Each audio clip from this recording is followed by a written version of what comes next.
গো, তুমি এখনো শোনি? বুঝলা, আজকে তোমার হাতের রান্নাটা যা হয়েছিল না, মনে হচ্ছে তোমার হাতে একটা চুমু খাই। ইস, মেয়ের সামনে তুমি যে কি সব বলো না। নাও নাও, শুয়ে পড়ো, অনেক রাত হয়েছে তো। হ্যাঁ, শুয়েই পড়বো, আজকে বিশাল ঘুমও পাচ্ছে। ও বাবা, চোদনা মানে কি গো? এই কি কি কি কি বললি তুই? এইসব বাজে কথা তুই কোথা থেকে শিখেছিস? হ্যাঁ, আমি কি জানি নাকি? ফাটা আমাকে স্কুলে গিয়ে শিখিয়েছে।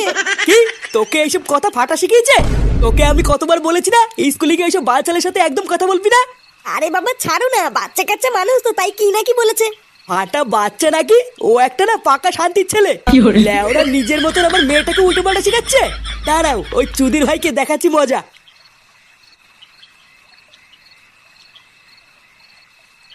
দিনের বেলায় যেমন তেমন, কিন্তু রাতের দিকে শীতটা একটু বেশি পড়ছে, কি বলো?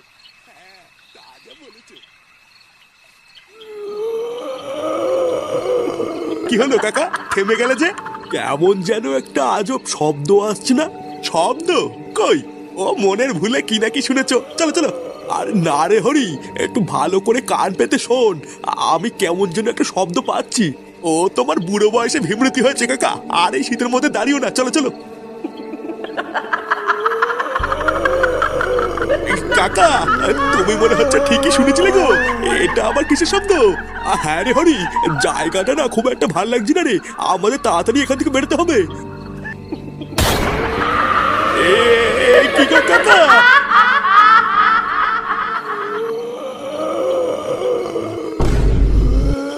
হরি, এই হরি, হরি আমাকে ছেড়ে যাস না।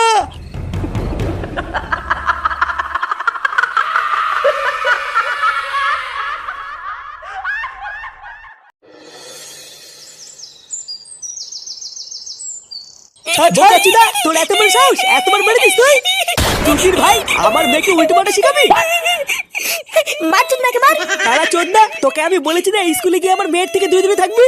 আর তোর এত বড় সাহস, তুই আমার মেয়েকে খিস্তি শিখিয়েছিস? দেখ পল্টু, আমি কিন্তু শেষবারের মতন বলছি, আমার দাদু ভাইকে ছেড়ে দে। ছেড়ে দে, ছেড়ে দে বললেই হয়ে গেল নাকি? হ্যাঁ না রে বল্টু, একদম ছাড়বি না। এই চুদির ভাই সেটা ভেঙে পুরো ফালা ফালা করে দিবি। শালা ভোদার বাল, আমার জীবনটা পুরো ধ্বংস করে দিয়েছে। মার মারা। শোন রে ভুদা, আমি যদি আর কোনোদিন শুনি যে তুই আমার মেয়ের সাথে স্কুলে গিয়ে কথা বলেছিস বা আমার মেয়েকে খিস্তি শিখিয়েছিস, তাহলে চুদির ভাই পরের বার তোর বাড়িতে এসে তোরা তোর দাদু লেওড়া ছিঁড়ে আমি ডাঙ্গুটি খেলবে বলে দিলাম। আচ্ছা ঠিক আছে, আমি আর কোনোদিন কথা বলবো না। পল্টুদা, তুমি এখানে ঝামেলা করছো, আর ওইদিকে তো বিশাল বড় একটা কেলেঙ্কারি হয়ে গেছে। কি কেলেঙ্কারি হয়ে গেছে মানে? বন্ধুরা, তোমরা কি জানো তোমাদের হাতের স্মার্টফোন দিয়েও এখন ইনকাম করা সম্ভব? ক্রিকেক্সে গেম খেলো আর আয় করো আসল টাকা। 100% বিপিএল স্পেশাল রিলোড বোনাস সর্বোচ্চ 3000 টাকা পর্যন্ত যেত। ক্রিকেক্সে জিলি গেম খেলো আর উপভোগ করো প্রতিদিন 50টি ফ্রি স্পিনের সুবিধা। মাত্র 500 টাকা ডিপোজিট করো আর ইনস্ট্যান্ট পেয়ে যাও 300 টাকা বোনাস। এছাড়াও জন্মদিনে থাকছে ক্রিকেক্সের তরফ থেকে বিশেষ চমক 1000 টাকা বোনাস। চিলি টুর্নামেন্টে অংশ নিয়ে যেত এবং প্রতি সপ্তাহে আইফোন 16 প্রো ম্যাক্স এবং 900% সাপ্তাহিক স্লট রিচার্জ বোনাস। ক্রিকেক্সে গেম খেলো এবং যেত আকর্ষণীয় পুরস্কার Google pixel 9 pro, SL Nitro 5, Google pixel watch 3 এবং আরও অনেক কিছু। এছাড়া তোমার জেতা টাকাটা তুমি তোমার সুবিধা মতন উপায় তুলে নিতে পারো বাংলাদেশ থেকে বিকাশ, নগদ, রকেটে এবং ভারত থেকে ফোনপে, গুগল পে এবং ইউপিআই এর মাধ্যমে। তো পিন করা কমেন্ট লিঙ্ক থেকে ক্রিকেক্স রেজিস্টার করো এবং উপার্জনের যাত্রা শুরু করো।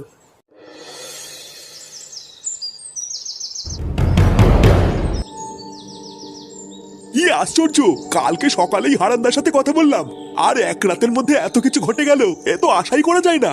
আমার তো দেখেই বুকের ভিতরটা কেমন কেঁপে কেঁপে উঠছে। একটা জলজান্ত মানুষের কি অবস্থা! আরে দেখে বুঝতে পারছি না কি সাংঘাতিক ভয়ঙ্কর ভাবে একটা জলজান্ত মানুষকে মেরে ফেলেছে।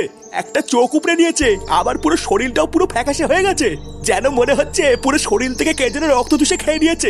বাবারে বাবা, আমি তো পুরো শিওর এটা কোনো ডাইনিরই কাজ, না হলে তো এটা কোনোভাবেই সম্ভব না। হ্যাঁ, ঠিকই বলেছো। এই পুঙ্গা মেরেছে, এই সে বাবা কি হয়েছে? পল্টু, দেখছিস তো কাল রাতে গ্রামে কি হয়েছে? হ্যাঁ, সে তো দেখতেই পাচ্ছি। তা কি করে এমন হলো সেটা কি জানতে পারলি? না রে পল্টু, তেমন কিছু জানা যায়নি, তবে গ্রামের সবাই বলছে এটা নাকি কোনো ডাইনির কাজ। ভালো করে তাকিয়ে দেখ, মনে হচ্ছে গলার কাছে কে যেন কামড় দিয়ে সব রক্ত চুষে নিয়েছে। এই যে চোদনা, শুধু কি রক্ত চুষেছে নাকি, চোখের লেওড়া তো তুলে নিয়ে গেছে। এই দিন না বলে না, এই সিনে আমি দেখতে পাচ্ছি না। উড়ি পল্টুদা, ব্যাপারটা দেখে কি বুঝলা? এটাই বুঝলাম যে এইরকম ঘটনা কিন্তু আমাদের গ্রামে এর আগে আরো অনেকবার ঘটেছে, আর প্রতিবারের মতন এই ঘটনাটাও কিন্তু কোনো সাধারণ ঘটনা না।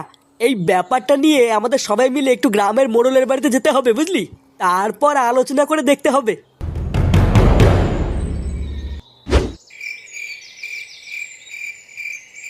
তা মোড়ল মশাই, গ্রামে কি হয়েছে সবই তো শুনলেন, এবার বলুন কি করা যায়। দেখো, এই বিষয়ে আমি আর তোমাদেরকে কি বা বলবো আর কি বা করবো বলো। আমি হইলাম গিয়ে এই ভাতারবাড়ি গ্রামের ছোট্ট একটা মোড়ল, তাই না? সেইখানে দাঁড়ায় আমার কাজ হইলো কিনা গ্রামের যদি কেউ অপরাধ করে তার শাস্তি দেওয়া। এখন এর থেকে বেশি তো আমি আর কিছু করতে পারতেছি না, তাই না? কিন্তু মোড়ল মশাই, আপনি যদি আমাদের পাশে থাকতেন তাহলে আমরা আসল দোষীকে খুব তাড়াতাড়ি খুঁজে বের করতে পারতাম। আমরা যদি তাড়াতাড়ি দোষীকে ধরতে না পারি তাহলে হয়তো গ্রামে আরো বড় বিপদ আসবে। দেখো পল্টু, হ্যাঁ মানতাসি তোমরা একটা ক্লাবের সদস্য, তোমাদের একটা দায়িত্ববোধ আছে, কিন্তু তোমরা ছাড়াও তো এই গ্রামে আরো 2-4টে ক্লাব আছে নাকি? তারা যখন চুপ কইরা বসে আছে তোমরাও তাদের মতন চুপ কইরাই থাকো। এইটা হইলো কি পুলিশের কাজ। তা এই বিষয়ে শুধু আমি কেন, তোমাদেরকে কেউই সাহায্য করতে পারবে না। চুদির ভাই, তা কি বালছেন মোড়ল হয়েছে তুমি যে কোনো সাহায্য করতে পারবে না? ভোদার বাল, গ্রামে সবাই মরে যাচ্ছে আর উনি বসে বসে বাল ছিটছে। চোদনা মোড়ল হয়েছে উনি, গুদের মোড়ল। চল তো বলতে চল, এইসব বালছেলে কাছে থেকে না কোনো লাভ হবে না, বুঝলি? লেওরা আমি বুঝে গেছি, এবার যা করার আমাদের বালছেলে ক্লাবকে করতে হবে।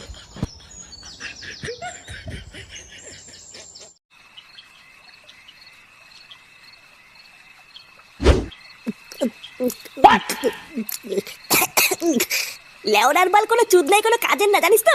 ওদা আমরা কত আশা করে গেলাম, ভাবলাম গ্রামের মোড়ল হয় হয়তো কোনো সাহায্য টাহায্য পাবো। আর বুকাচুদা মোড়ল বলে কিনা এটা নাকি উনার কাজ না। তা উনার কাজটা কি? হ্যান্ডেল মারা। চোদনা, আমি যদি গ্রামের মোড়ল হতাম না তাহলে দেখিয়ে দিতাম চোদন কাকে বলে। হ্যাঁ, সবই তো বুঝলাম, কিন্তু তুইও তো খোঁজে যাচ্ছিস কেন? কোন বাল কি করলো কি না করলো ওইসব আমাদের দেখে লাভ নেই, আমরা আমাদের দায়িত্ব পালন করলেই হবে। আচ্ছা পল্টুদা, পুরো গ্রামটাকে পাহারা দেওয়ার জন্য যদি আমাদের ক্লাবের তরফ থেকে সেভিক ভলেন্টিয়ার দিই তাহলে কেমন হয়? আরে না না, পাগল হলে নাকি? ওই চোদনাগুলো আবার মোড়লের উপরে, লেওরাগুলোকে করতে বলবো বাল আর করে ফেলবে ছাল, দরকার নেই। হ্যাঁ ঠিকই বলেছিস, অত ঝামেলার ভিতরে যাওয়ার দরকার নেই। দাঁড়া, কাল সকালটা হোক, তারপরে ঠান্ডা মাথায় ভেবে দেখতে হবে আমাদের ক্লাবের তরফ থেকে গ্রামের সেফটির জন্য কি করা যায়।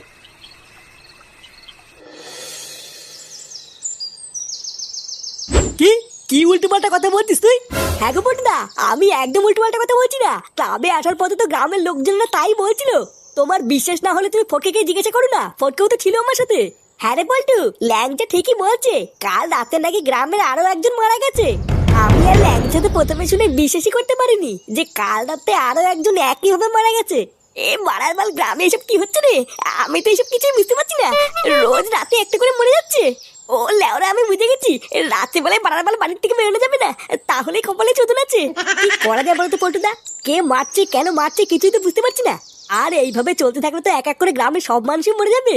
প্রতিদিন রাত্রেবেলায় গ্রামের একটা একটা করে মানুষ কি করে মরছে, এখন এটা জানার একটাই রাস্তা আছে।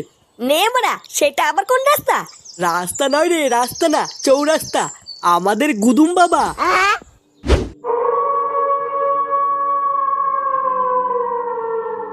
আরে চোদন, এই মালটা তো দেখছি উড়ে বেড়াচ্ছে রে। হ্যাঁ ফুটো, হাত জোর কর। আরে দাঁড়া বাড়া, আগে বুঝতে দে ব্যাপারটা কি হচ্ছে এখানে। এই মালটা কি কোনো দড়ি টড়ি ধরে ঝুলে আছে নাকি? বাবা, আমাদের রক্ষা করো বাবা, আমরা অনেক দূর থেকে বিপদে পড়ে তোমার কাছে এসেছি। এখন আমাদের এই বিপদের সময় আপনি আমাদের শেষ ভরসা বাবা, আপনি আমাদের রক্ষা করুন। বল, কি করতে এসেছিস এখানে? ওই রক্তদোষের হাত থেকে মুক্তি পেতে? হ্যাঁ বাবা, তুমি তো সবই জানো, প্রতিদিন রাত্রিবেলায় আমাদের গ্রামের একজন করে মেরে ফেলছে, তুমি আমাদের এর হাত থেকে বাঁচাও বাবা। বম ক্রিং ক্রিং ছট। চোদন খড়ের চোদন খেয়ে গিয়েছে তার সম্মান, ছটফট করে তিলে তিলে নিয়েছে তার জান। এবার সে বদলা নিতে এসেছে এই গ্রামে, আসল দোষীর রক্ত খেয়ে মারবে সে প্রাণে। ছট। গুরু, চ্যাটা ভাঙা কবিতা বললে তো? হ্যাঁ, লেওরাটা মূর্খচি দেখালো, মালটার কিন্তু ট্যালেন্ট আছে। হ্যাঁ, চুপ সুধীর ভাই, তুই আমাকে মূর্খ বললি? আমি মাধ্যমিক পাস। তারা চোদনা, মাধ্যমিকে আর 1 নম্বরের জন্য আমি স্টার পাইনি, কেন জানিস? কারণ আমার পেনের কালি ফুরিয়ে গেছিল। বলছি বাবা, তুমি ওর কথা কিছু মনে করো না। এবার তুমি আমাদের বলে দাও বাবা, কে সেই দোষী যার জন্য আমাদের গ্রামের রক্তচোষাটা এত বড় ক্ষতি করছে? আর এই রক্তচোষাটা কোথায় বা থাকে আমরা তো কিছুই জানি না বাবা। ও থাকে একটা গভীর জঙ্গলের পুরনো বাড়িতে, আর রাতের অপেক্ষা করে, কারণ রাত হলেই ও প্রতিশোধ নেওয়ার জন্য ওর বাড়ি থেকে বেরিয়ে আসে। তারপর যাকে সামনে পায় তারই রক্ত চুষে খায়। কিন্তু বাবা সেই দোষীটাকে যার জন্য ও আমাদের গ্রামের সবার রক্ত চুষে খাচ্ছে? সে আর কেউ নয়, তোদেরই গ্রামের মোড়ল। কি? হ্যাঁ, আর ওই মোড়লকে ধরে তোরা যদি একবার কোনোভাবে ওই রক্তচোষার বাড়িতে নিয়ে যেতে পারিস, তবেই ওই মোড়লকে ওর নিজের হাতে মেরে তারপর শান্ত হবে, নয়তো আর হবে না।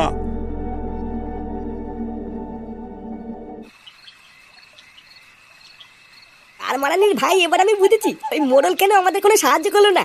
আর করবেই বা কি করে? এই সব কিছুর পিছনে তো শান্তি ছেলেটারই হাত আছে। না না পল্টুদা, আমরা যখন এখন সবকিছু জানি তখন কিন্তু এর একটা শেষ দেখতেই হবে, না হলে হয়তো আজকে রাত ওই শান্তির ছেলের জন্য কেউ না কেউ প্রাণ হারাবে। হ্যাঁ ঠিকই বলেছিস। আর সময় নষ্ট না করে যে করেই হোক ওই মোড়লকে রক্তচোষের হাতে তুলে দিতে হবে, না হলে হয়তো প্রতিশোধের আগুনে রক্তচোষে এক এক করে সবাইকে মেরে ফেলবে। চালা মাদার বোর্ডের বাচ্চা মোড়ল, বাইরের থেকে তো দেখে মনে হয় ভাজা মাছটা উল্টে খেতে পারে না, আর এইদিকে নাকি একটা নিরীহ মেয়ের ইজ্জত নিয়ে তাকে মেরে ফেলেছে। ফোদার বল, তুই আমাকে একবার বল পল্টু, আমি একাই গিয়ে মোড়লের গোষ্ঠী গুড় মেরে দিয়ে আসবো। তুই এক কাজ কর ল্যাংচা, তুই আর ফুটো গিয়ে যেভাবেই হোক ওই মোড়লকে বাড়ি থেকে বের করে রক্তচোষার বাড়ির সামনে নিয়ে আয়। তারপর মালটাকে বোকাচোদা বানিয়ে যদি একবারই রক্তচোষার হাতে তুলে দিতে পারি, ব্যাস। কিন্তু পল্টুদা সকালবেলায় ফোটোই চুদির ভাইকে যা কিস্তি মারলো, আমি আর ফোটো কি ডাকলে তো ওই চোদাটা আসবেই না। আসবে আসবে রে ল্যাংচা, চোদনে পড়লে এমনি দৌড়তে দৌড়তে আসবে। তুই আর ফুটো গিয়ে কি বলবি, এবার আমি কি বলছি সেটা মন দিয়ে শোন।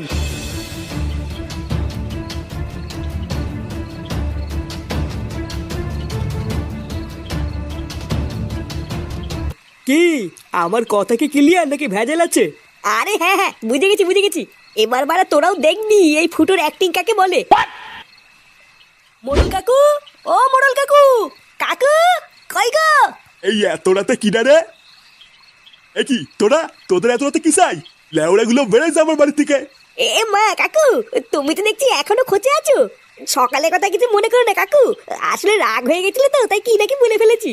এই দেখ ছোকরা, রাত করে না নাটক মারাবি না, ঠিক আছে? যা কবি তাড়াতাড়ি ক, না হলে বেরো। আরে কাকু, তোমার জন্য একটা হেভি খবর নিয়ে এসেছি গো, শুনলে তুমি এখনই লাফাবা। এই গ্রামে যে খুনগুলো হচ্ছিল না, সেই খুনিগুলোকে আমরা একটু আগে পাশের জঙ্গলে পুরো বাড়িতে ধরেছি। কি কস, ধরে ফেলাইছিস? আরে হ্যাঁ মানে হ্যাঁ, সত্যি ধরে ফেলেছি। পল্টু আর ফটকে তো ওখানেই আছে। আর শুধু ধরিনি, ধরার পরে আমরা এটাও জানতে পেরেছি যে ওরা ডাকাত। ডাকাত? ডাকাতে করছে এই কাজ? হ্যাঁ গো কাকু, আর আমরা ধরার পরে এটাও জানতে পেরেছি ওদের কাছে প্রচুর টাকা পয়সা সোনা দানা আছে। হ্যাঁ মানে হ্যাঁ, প্রচুর প্রচুর। ওই জন্য তো লেওড়া তোমাকে ডাকতে এসেছি, তুমি হচ্ছে গ্রামের মোড়ল, ওইসব টাকা পয়সা সোনা দানা সব তোমার কাছেই রেখে দেবে। এই সুধীর ভাইগুলো রাত দুপুরে কয় কি টাকা পয়সা সোনা দানা অনেক কিছুই আছে। একবার যদি ওই টাকা পয়সা সোনা দানাগুলো হাতে পাই, আমি তো অনেক বড় লোক হয়ে যাবো নে। না, এ দেখছি ঘরের লক্ষ্মী নিজেই হাইটে হাইটে আইছে, এই সুযোগ ছাড়া যাবে না। কই কই, চল চল, আমরা নিয়ে চল। আসো আসো কাকু, তাড়াতাড়ি আমাদের পিছন পিছন আসো।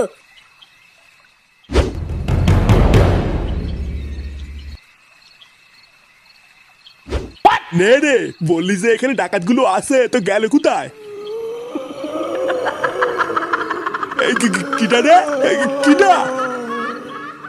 দেখ ঢ্যামনাগুলো তোরা কি ভাবতেছিস? আমারে এখানে আইনে তোরা ভয় দেখাবি? আমি কিন্তু এই গ্রামের মোড়ল, আর তোদের সকলের কপালে কিন্তু কষ্ট আসতেই বলে দিলাম।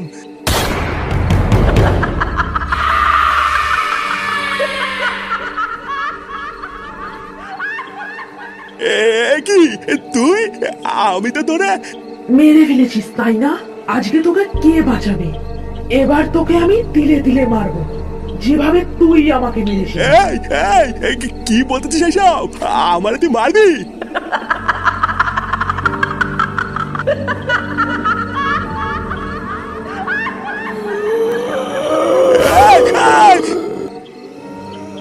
শান্তির ছেলে, এবার দেখ কেমন লাগে। এবার থেকে সব শান্ত, আর গ্রামের কোনো মানুষই মারা যাবে না। চল এবার আমরাও যাই।